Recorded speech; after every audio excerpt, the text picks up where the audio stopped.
হবে তারাই কেবল কোরআনকে অস্বীকার করবে।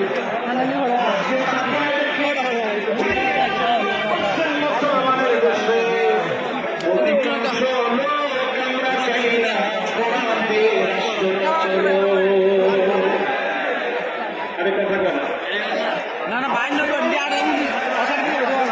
আসলে কি আপনারা চান রাষ্ট্রটা কোরআন দিয়ে চলো বলে আবার বললাম আসলে কি আপনারা চান না? যদি চেয়ে থাকেন কোনের হক না দিলে আপনাকে জানি ব্যক্তি পিটানো হবে।